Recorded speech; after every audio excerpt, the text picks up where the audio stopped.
think, you know, Andrew, you don't know my life. Let me tell you about Bob Proctor, the guy that was interviewed on that TV series that I host. 1972, Bob Proctor was a fireman earning $9,000 a year. He went out every single night, he used to go and sweep factories because then he could earn another $18,000 on top of his $9,000 a year, and that was big bucks. That was how he started himself down his pathway of heading towards his vision. What was his vision? His vision, he saw himself as an international traveler that was teaching, educating, helping everybody, uplifting everybody. It's not just about money. He has an unbelievable relationship with his spouse, with his family, with his friends. He is one of the most energetic 78-year-old people I've ever seen in my life. I've never spent time in the presence of somebody that has energized me more than Bob Proctor did. So he's got a completely, incredibly well-rounded life where everything works. He's got a little card he keeps in his pocket. And on that card he writes his goal. And I can just imagine, he didn't want to share the goal with us, unfortunately, but he took it out of his pocket. It's an encapsulated piece of paper. He's had a number of those cards in his pocket over the years. There's not one that he hasn't achieved. On a show of hands, how many of you have written down goals?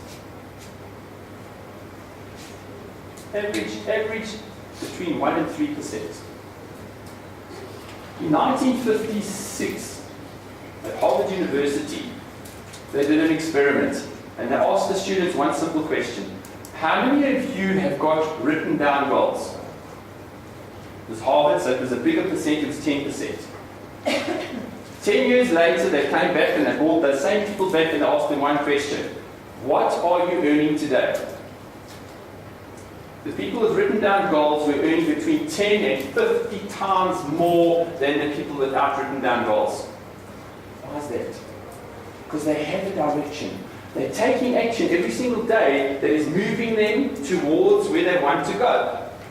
Are they going to encounter challenges? Of course. Are they going to encounter difficulties? Of course. What's the difference between the superachiever and the average person? The superachiever. Nelson Mandela. What a superachiever. Did he just give up when he hit a challenge? 28 years in jail? Or did he completely change a country? Turn a country into what it is today?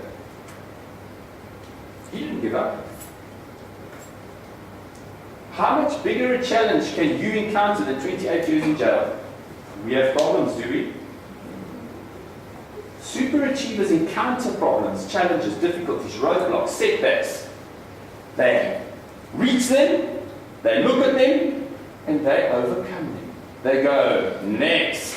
They don't go, oh, poor little old me. You know what? Because he can't do it, neither can he, I'm not even going to try. They go, guess what? If he couldn't, I can. And I will overcome. I will become, have, do, and become anything I want. It's a decision. That's what I'm wanting you to make today, is that decision. Don't accept anything in your life unless you're 100% happy with it. It doesn't matter where you start. It only matters where you end up. And you can only end up somewhere if you have a vision. When you think it, you need to ink it.